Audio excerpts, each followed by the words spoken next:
Chrissy and welcome to my show. Now we have a lovely program for you today because we're going to be talking all things vintage, as you can see from my hairstyle. And I was going to say no. I know you're going to say. And not from our youth. To us, aren't you, Chrissy? Thank you ever so much. I wasn't saying you were vintage, but anyway, since I looked over, we have Helena and Ian with us as well, who'll be doing the news. Is that why I had to put white in my hair tonight? Lovely. Thank you. No way. So I'm so looking forward to the show today because we've got everything, lots of things from the past and lovely things. Terrific stuff. All right, so vintage does seem to be in fashion, from the hairstyles and also the clothes and sometimes even the music. So what were the great things about the past and especially the 40s and what's best left in the past? We'll be speaking to Nick Lucas, and he's a collector of vintage items who's fascinated in particular by both World War eras. We also have vintage hair experts Ashley Palmer and Danielle Estenberger, I hope I said that right, from the Parlour, and they also styled my hair today. And we have the Belladonna Brigade, a 1940s style singing group, and they're going to discuss their music with us as well as give a performance of the track In the Mood at the end of the show. Exciting. And we also have Jane Wrafter's fitness tip on men and stretches, and of course I'll be answering a question from one of the viewers at home. But first let's go to the news. Right, Yeah, here we go. Yeah. So You're going to very, start off. very excited, very moved as well actually. The youngest ever person to receive the Nobel Peace Prize. Malala, I can never say her name correctly, her surname, Yousafzai, a political activist, only 17. Wow. Absolutely amazing. And she's got such an amazing story to tell. Yeah. And she actually started writing a blog for the BBC at the age of 11. Wow. And it was, you know, how it was like living under Taliban rule, and it was to do with women in education. Unfortunately was shot 3 times in the head, managed to survive, and is now over here campaigning for children and absolutely amazing. But She's 17. But the funny thing is she's studying at Edgbaston doing sciences, and she was given the thumbs up that she'd won the prize and couldn't believe it. But she went through her whole day at school, did all her lessons before she even sort of tried to find out about it. So she's a very grounded young lady. Yeah. Very humble, successful isn't as she? well. So Really really She's so amazing. eloquent. I mean, she had to speak to the United Nations recently, and she's so eloquent, you know, in the way that she actually sort of talks about things. And it's so important nowadays, and it's wonderful to actually watch young people enjoying education. So there's so many people who just want to sort of get out there and try and earn some money, but all her values are towards trying to educate herself and then the next generation of young girls as well. So I think it's a really nice thing to do. I think, yeah, she deserves that. She does. She really does. Really, really good. And then we move from that one type of spirit to another. I'll let you talk about this kind of spirit. Yes, I know. She sort of, if you notice Helena swaying tonight, no, she hasn't been with the Beckhams. No. The Beckhams have launched a new style of whiskey. And they launched it as part of their sort of wedding anniversary as well. And they did this launch of whiskey in Scotland. And normally, as you know, if you look at any photographs of Victoria Beckham, they're normally pretty staid. There's this almost like this sort of scowl on her face. That particular night, we presume that Victoria had actually sampled some of the nectar. She did. and she's all over David, and there's this big smile on her face as well. They were loving shots. They were loving shots. But it was it was a lovely smile. Yeah, she looks good when she smiles Yeah, as she well. does. But I think for me, they had the most amazing course of food, which was fantastic. Do you like scallops? I love everything. Yes, I love scallops. Amazing seafood food selection, which for me that's the most exciting thing. I'm not so keen on whiskies. I know it's one of those special things that people like. No, I don't. It's quite a male thing. I don't drink anyway, so it doesn't interest me. Yeah, it's a special thing. Do you like whiskies? I don't drink. I remember my gran. I actually don't You drink. don't I don't drink either. So I just. My gran used to love her whiskey. She used to sit there like before. Yeah, her and my granddad used to sit there playing cards with their whiskey and their, bowl of nuts and stuff. Used to give me some. Used to give me whiskey when I was a child. They did. Oh, okay. Yeah, they did. It's horrible. Angelina Jolie, will she be president? Will she not? I don't think so somehow. But I mean, I think her children will ask as well, and her children will absolutely no way, Mum, you're not going to do it. But she is a great humanitarian worker, obviously, and I think should stay as she is, just campaigning. Yeah, just doing. Yeah, doing bits and pieces. But she's also been given is it bestowed, the word? The Queen bestowed an honorary, a damehood. But although she's American, I don't think she can actually use dame. She has to have actually use it. The letters after her No. name, doesn't she? DCMG after her name. Yeah. But yeah, good for her. So she was at the palace with her 6 children and Brad, of course, having a little tour, talking to Queen. I actually disagree with how you think, because I know you think she's not. I really think she's going to go for presidency. Do you think? She's been saying it since 2009. No, she's been doing. Maybe she's been preparing. Absolutely, because I mean, you know, I've obviously got sort of a background in politics as well. You know, British politics, high-end British politics, and number 10, and so I can see her doing things now that is the forerunner to sort of going to probably the first stage of becoming a senator. She's doing a lot of political talks right now, and she's doing more than you would normally expect from someone like that. And if you think about it, they are the golden couple. You know, to actually, for the two of them to run for presidency, it'd be a shoo-in, you know, in the way of the American history. You've only got to look at people like Ronald Reagan and how he actually sort of became, you know, really, you know, not the strongest B actor in this world to actually becoming president.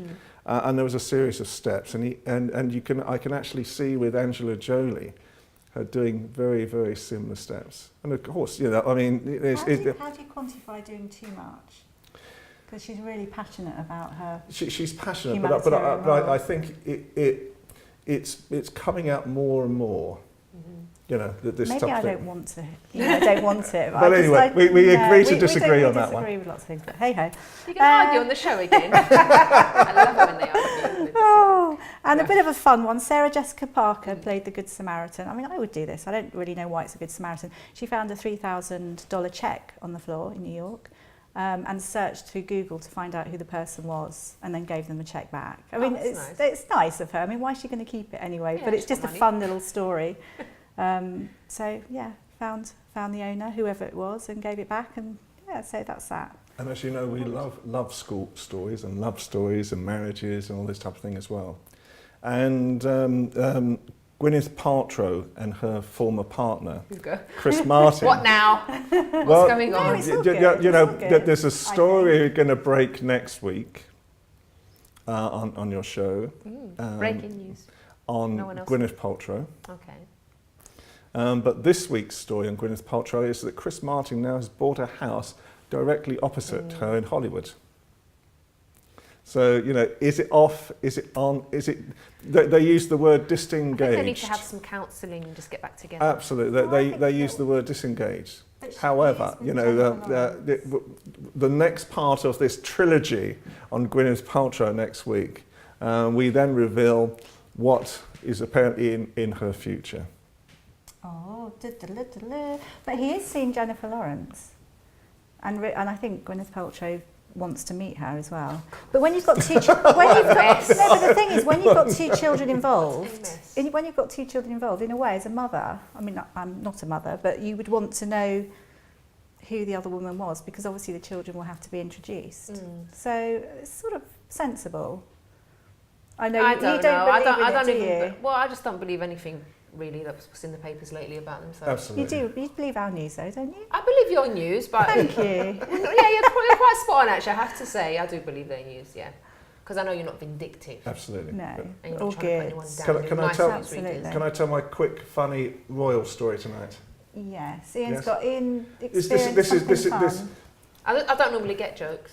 Okay, so this is not a joke. This is a true story. A little quick rendition. The other week I had to give a talk to the British Monarchist Society. And it was full of people like Angela Lansbury's of this world and Colonel Blimps, you know. And half of them were falling asleep. So anyway, I gave this wonderful lecture. Well, it was wonderful to me anyway, because I was the only one listening. And then afterwards I came back and I was on the train. And I was sort of dozing away, because by this time, you know, as you can imagine, I was a bit befuddled. And this family of 4 came on the train, and it was a family of 3, and it was a mother and 2 children, obviously her son and daughter. And the son and daughter were about 8 or 9 years old, and they were right across from me, and they were saying, the boy said to the girl, he said, do you know the Queen? And the girl said, yeah, I know the Queen, I know the Queen. do you really know the Queen? Yeah, I know the Queen. Do you know the Queen's got her own train? And the little girl said, yeah, I know the Queen's got her own train. Do you know the Queen's got her own plane? Yeah, I thought I knew that the Queen's got her own plane. Then he sort of leans over to her and said, do you know she's got her own pet duck? So the little girl said, no. She said, I didn't know she's got her own pet duck. She said, not only she's got her own pet duck, but she eats it every Christmas and she doesn't allow anyone else to eat it. That's siblings, isn't it, for you? Do you know what I was thinking? Isn't this sort of symbolic?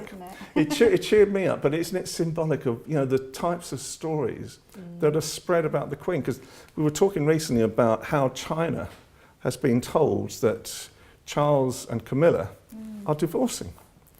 Where do these stories come from? Where do they It's come all from? over the magazine. Well, we've run out of time. Oh, Well, thank you so much. No problem. See you very And we'll soon. see you again next time. Absolutely. All right, thank you. you. Well, do stay tuned because in the next part we'll meet Nick Lucas, who collects a wide mix of vintage items, and we'll be discussing his fascination with memorabilia and other things from both World War eras. And we'll be lucky enough to see some of the things he has collected. So do stay tuned.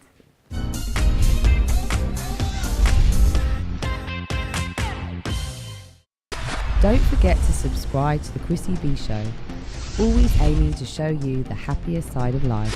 You can find us on YouTube, Facebook and Twitter.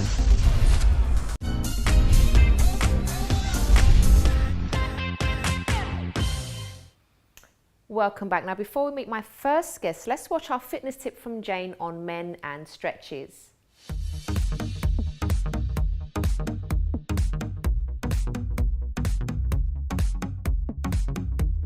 Hi everybody, welcome to your fitness tips. It's Jane here.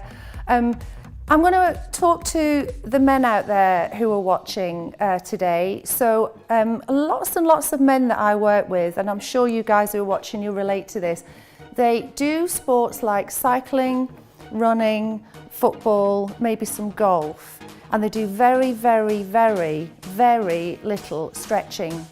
And it's really detrimental to their whole body and the way it functions. So guys, you need to stretch, right? So my advice is find a Pilates or yoga class because they always include loads of stretching.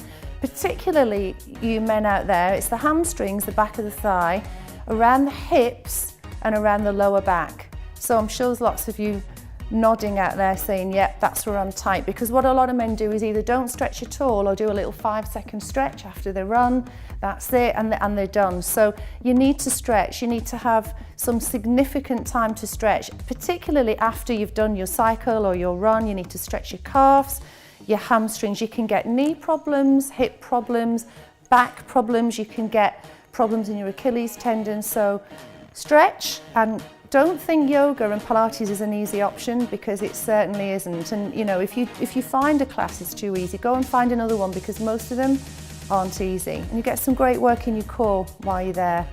Okay guys, so get stretching and I'll see you soon.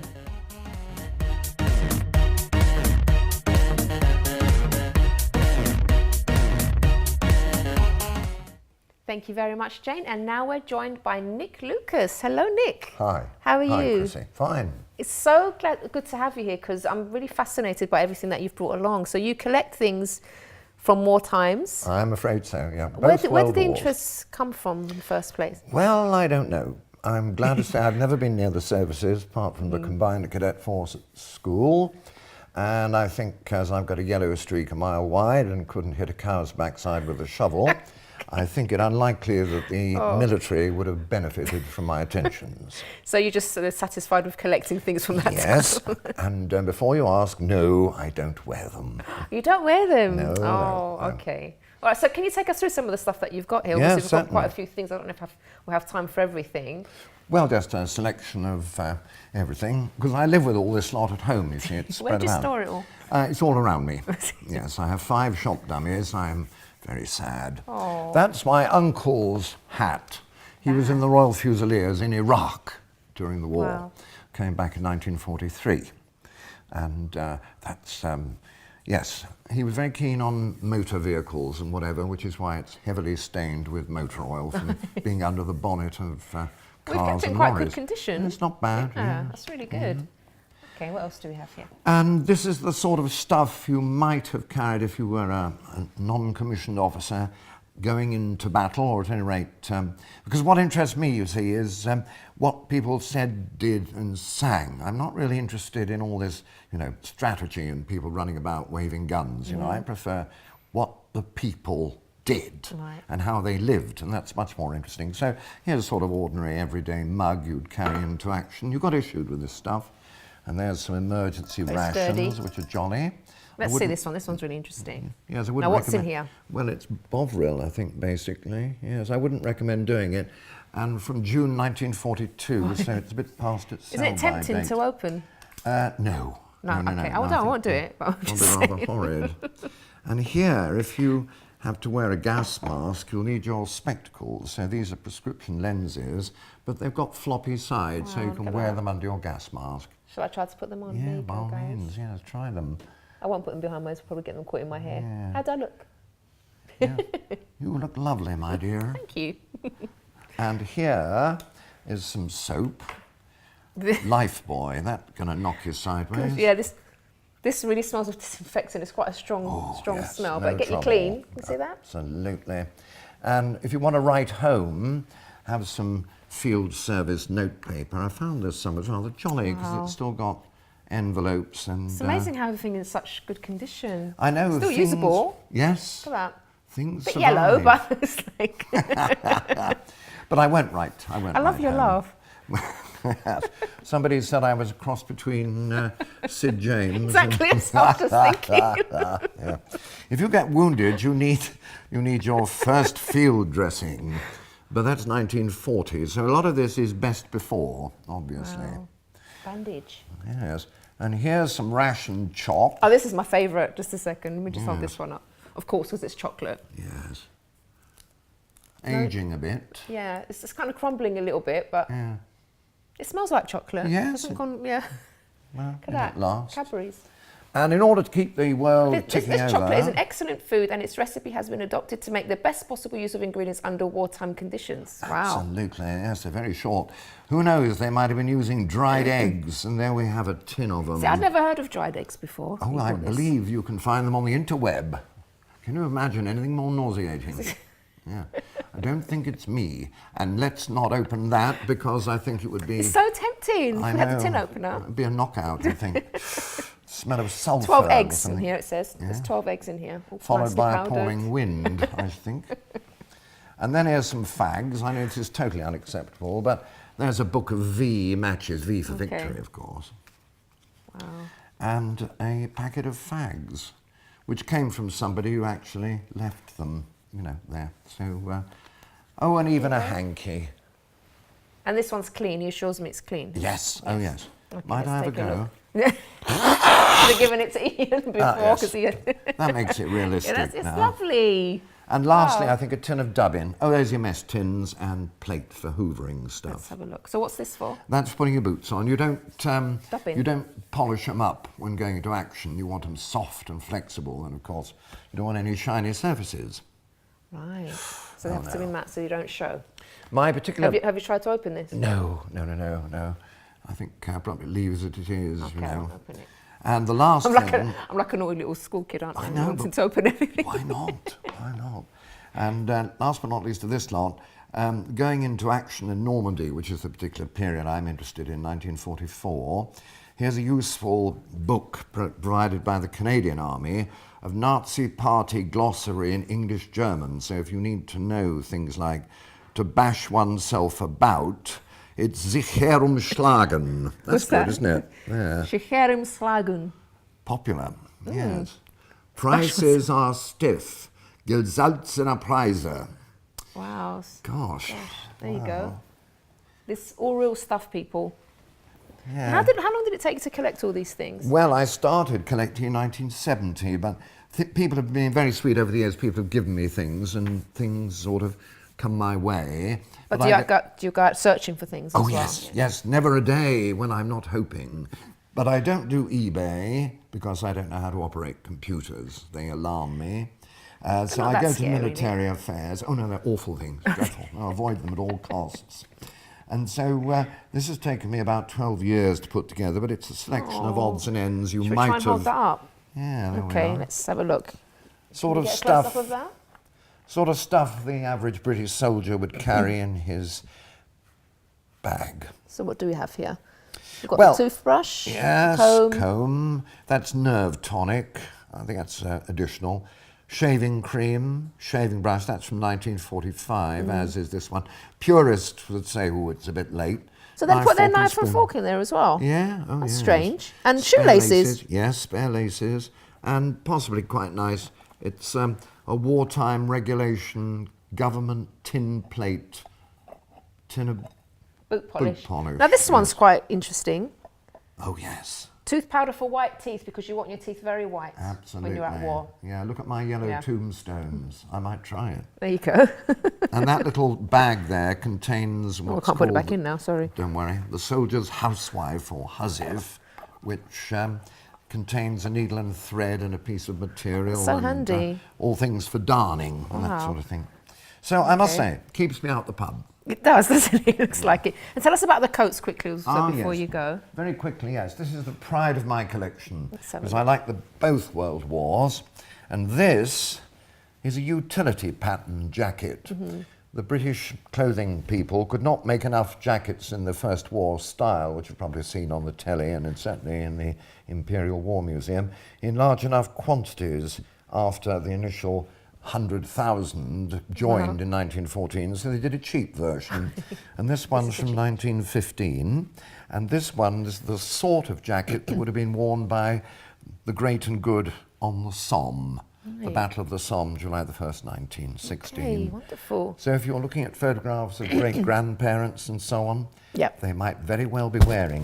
One of Look for the these. lack of pleats and the big Okay, pockets. brilliant. It's been so fascinating. Thank you so much for bringing all these things in. Not at all. Thank you. you And for I'm asking losing my me. voice. Thank you so much. No, it's very Brilliant. sweet of you. I don't know which my camera is. I'm going to just talk into... Yep, this one. This one. Okay, well, it's time for a break, but do stay tuned because up next we'll speak to some lovely ladies from Vintage Hair Salon, the Parlour, where I previously took part in a challenge, and this time they'll be visiting us here in the studio, so stay tuned.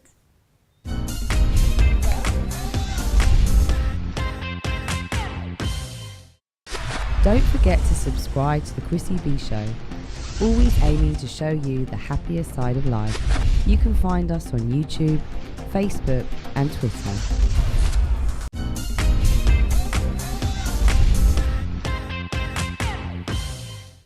Welcome back to the show. Now, in a few minutes, I'm going to be speaking to two lovely ladies about vintage hairstyles and how looks and hair trends have changed over the years. But first, let's take a look at my girls' road trip where we speak to Taya James at Celtic Camping about slowing down and taking time out from our busy modern lives, just like they used to in the past. Hi everyone, and today we are on our way to Wales on a girls' road trip. So I have at the back with me, I've got Motti, our photographer. I have Excel, our presenter producer. And of course we have our lovely camera lady, Inez. Woo!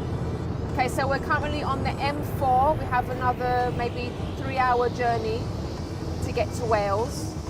So we're going to be staying in a bunkhouse, something that I've never done before. Hopefully we'll have a wood fire apparently. So it should be great fun.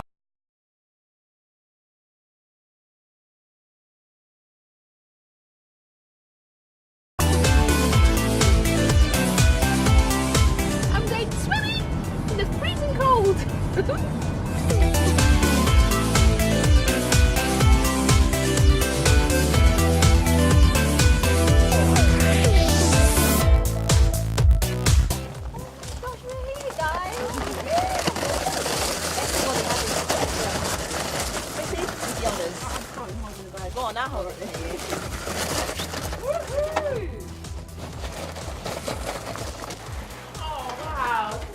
Oh, that's lovely. It's actually better than I expected. I expected camping and I thought we were gonna rough it up, but that actually looks like a proper kitchen. Look, we have sofas. It's more than I expected. It's a modern camping, eh? Nice.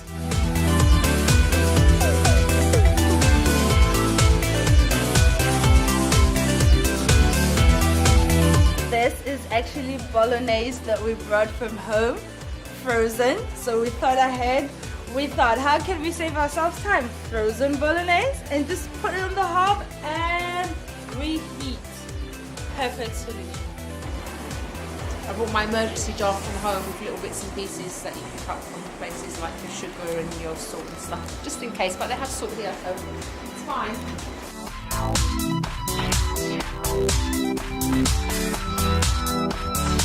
Now have a look at this. This one here was actually made by our lovely Chrissy B. She can cook. Proper Italian bolognese that my sister's boyfriend showed me how to make. He was an Italian chef. Show off. Mama Bear is serving. Mama Bear. Clever Mama Bear.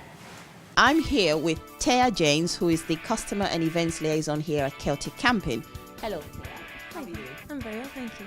Would you please tell us more about this beautiful place that we're all surrounded in, because it's an absolutely it's like a home away from home, I have to say. Can you tell us a bit more about this, where we are? Yeah. Well, Celtic Camping is situated on the St David's Peninsula. We are a 250-acre farm. We are in the national parks, which is actually one of the only national parks which is on the coastline in the UK. It's the actual site is its original form, so we pride ourselves on the fact that when you come to see us, we look like a farm.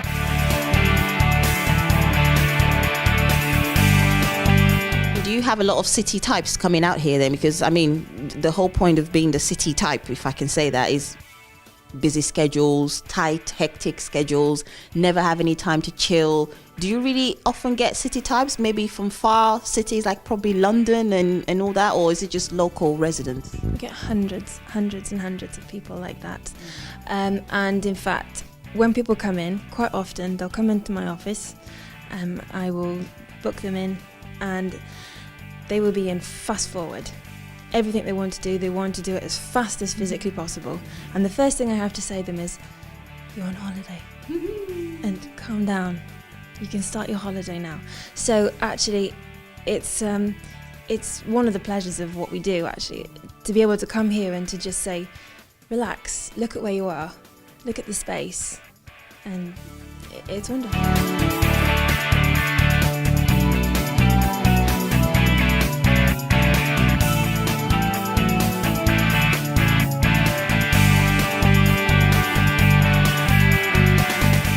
Been very well treated, and it has been a fantastic experience to come and try out this wonderful part of the world that everyone seems to be so chilled out and very friendly, and I think it's rubbing off on me. I think it is rubbing off on me.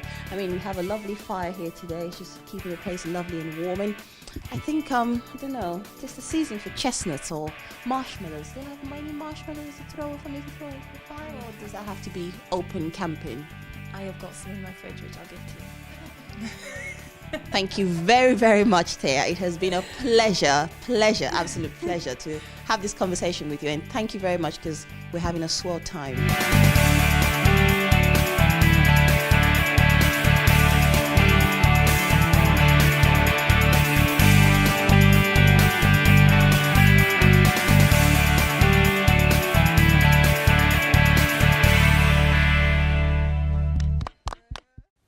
So you see how important it is to take time out and just relax and enjoy your life too, not just work all the time. But now I'd like to introduce Ashley and Danielle from the Parlour. Hello, ladies. Hi. Now, they both did my hair for me earlier, so I love it. Thank you so much for doing that for me. You're welcome. You look very glamorous. Thank you. Now, shall we take a quick look at a snippet of the Parlour itself, first of all? Let's take a look at this.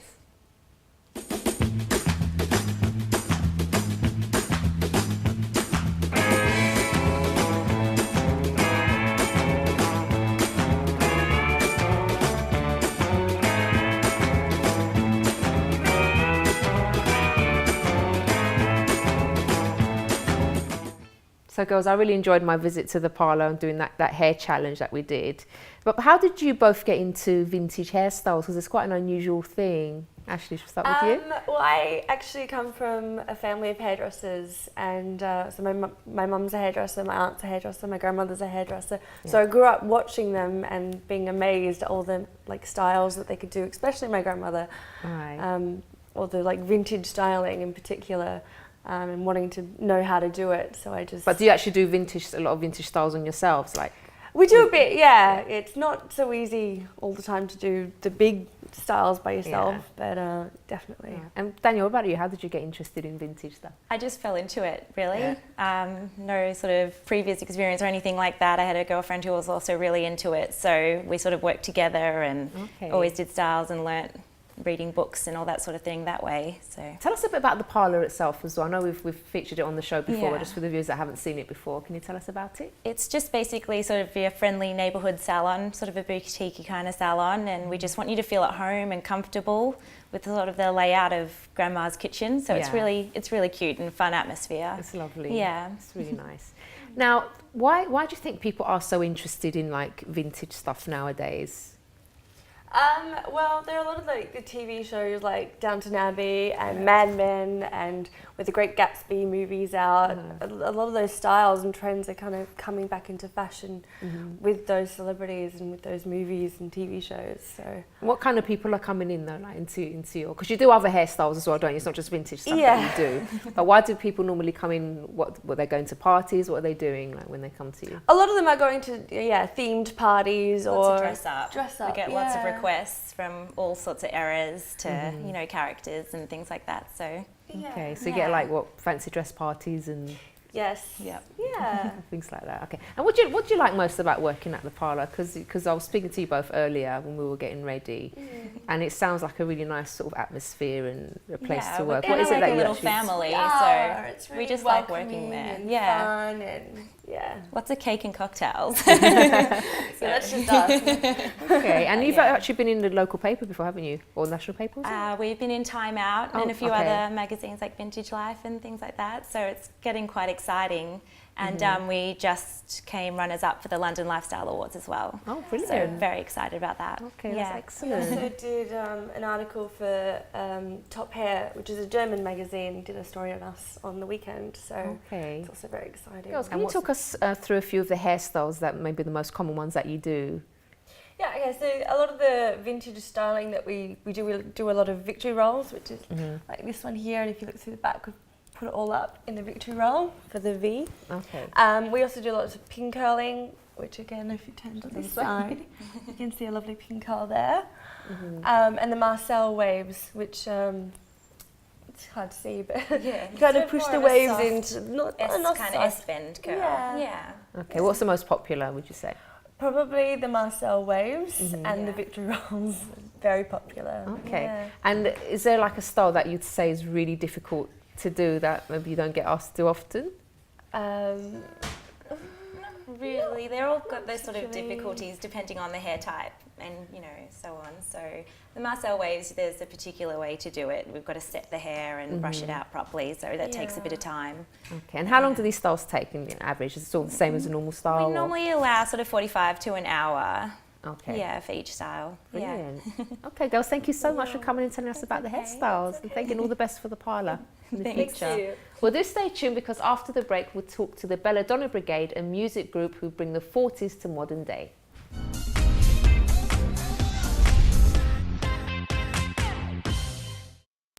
Don't forget to subscribe to the Chrissy B Show, always aiming to show you the happier side of life.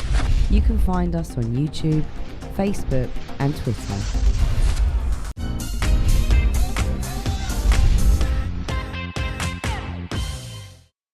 Welcome back, and now I'm really excited to welcome the Belladonna Brigade to the show. Hello. Hello. Girls, you look amazing. You look really great. Okay, so how did you all get into this? First of all, introduce yourself. Sorry, your names first. Hi, I'm Bridget. Bridget? I'm Billy. Billy? And I'm Babette. And even though, I was just saying to him, even the way they're standing and the way they talk is so cute. Okay. So how did you all get into singing 40s things, 40s styles? Well, we're all musical theatre trained anyway. Mm-hmm. And then we met each other doing really random jobs. We met at the London Dungeons, being actors there. Completely different. And then we met at the Tower of London, and then we like sort of got brought together by our love of history. Okay, all right. But obviously you always had the passion for the singing as well. Was that from a young age, all of you? Absolutely, from a really young age for me. Okay. Yeah, same, like since I was tiny. I always used to sing. Exactly. So where did the interest come from, like, for things from the past and the songs for me, there? it's like, because I did something similar back in Holland, so I had like the same type of group, and we performed in Canada a lot for veteran organisations and hospitals and things like that. And that was the point where you can see how rewarding this type of thing is. So then when I moved to England, and met these girls, we were like, well, let's do something like this again. Like, and is there a lot of interest for it though? Oh yeah, there's such a big interest in it. I think everyone loves to feel that nostalgia and that sort of old Hollywood glamour of it all. Wow, that's amazing. And how do you feel doing all this? It must be exciting for you. Oh, it's so rewarding. We actually did a gig last week where we were doing a surprise proposal, singing for someone, and luckily the lady said yes, and it turned into a really big party, and it was really fun, so rewarding to see. Do you have to do a lot of research first before you've got to find like what songs were really popular at the time, and they're really popular nowadays as well. They're always like the ones that get you like up and dancing. So we had to really research that, and then if they weren't in a 3-part, then we organised our own 3-part for it. And and how about your whole look as well that you have, because it must take a bit of time, to get the hairstyles. It does all day. Do you do it yourselves, or do you have someone doing it for you? No, we do it ourselves. Oh wow! Yeah, that's brilliant. It takes some time, especially because we like to use the York technique, so don't use any heating products, irons and things like that. So it takes some time for like pin curls to set. And what about the dresses and the things that you wear? How do you? So they're all sort of like, we make sure we get the ones that are properly like 40s looking, because you can get stuff that's quite rockabilly, which is more sort of old-fashioned but with a modern twist. Right. Whereas so we go for ones that are totally 40s that you could just see the Andrew sisters wearing. Okay. So what are you going to be singing for us today? So we're going to be singing In the Mood, which is by the Andrew sisters and Glenn Miller. All right. So ladies, lovely having you on. I can't wait to hear you sing. So I'm just going to answer a question from you, and then everyone will see this lovely performance that we're going to have. Thank you so much. Thank you. Okay, so before we hear the girls singing, let's just answer this question from a viewer, and this one's from Marlon. And he says, "Hi Chrissy, my life is a mess and I don't know what to do. I have a 2-month-old daughter and neither me or her mother can look after her properly. I tried to keep it together at court the other day, but I was so angry that I lashed out. This is the second time my kids have been taken away from me and I'm just lost." Okay, so first of all, Marlon, thanks for writing in, but I do have to say, I know, you're feeling very emotional about what's happened, but the welfare of the children always comes first. You really need to think about what's best for them. And I know you love them and everything, but I would say look at this time away from them as an opportunity for you to get yourself together, because at the end of the day, if you're gonna the kids are gonna stay with you and you and your partner have got problems, it's gonna be worse on them. So I would say, I know it's hard, I know you don't want to be away from your kids, but use this time effectively, get counselling, get the help that you need to get yourself back on track, look at your finances, see what you can improve so that you can actually create a stable home for when the children do come home. So see it as something positive rather than something that's, life destroying, because you can always turn things around, and at least the kids, when they come back, they're going to be happy. So that would be my advice for you, Marlon. And if anyone else at home has a question for me and you'd like to know what I would do if I were in your situation, please do email me on chris@chrissybshow.tv. But just before we go, I want to leave you with this. If we look at our own past, there are always lessons that we've learned that can serve us really well for the rest of our lives. And also there's mistakes that we've made, but it's really, really important not to beat ourselves up about it, but to learn from those mistakes and then move on and leave the past where it belongs. Okay, so that's it for today's show. If you want more information about the program, do visit the website chrissybshow.tv. But for now, we have Belladonna Brigade performing the track In the Mood.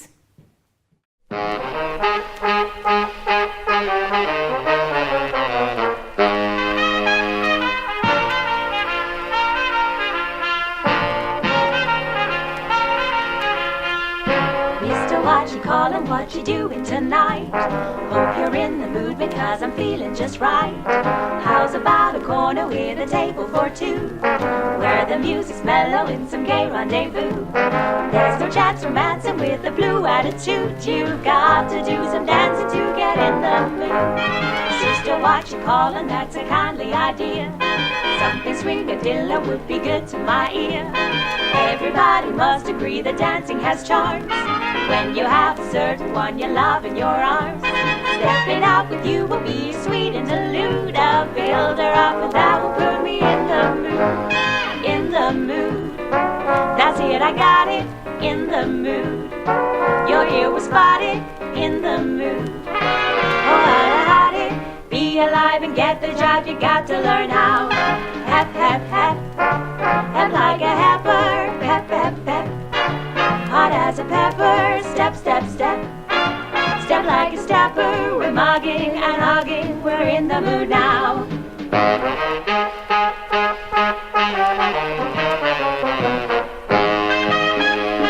Used to watch you call him, all you needed was fun. You can see the wonders that this evening has done.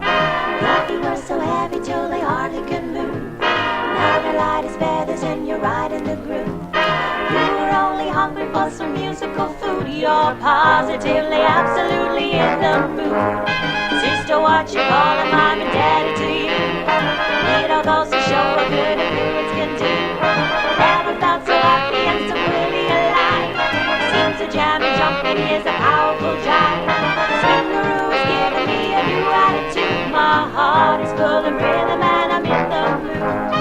In the mood, that's it, cause I got it and I'm in the mood. Your ear will spot it when you're in the mood. Bobbity boppa diddly boppa boba. Be alive and get the jive, you got to learn how. Hep, hep, hep. You're hep like a heifer for love. Hep, hep, hep. You're hot as a pepper and you step, step, step. Step, step like a stepper. We're mugging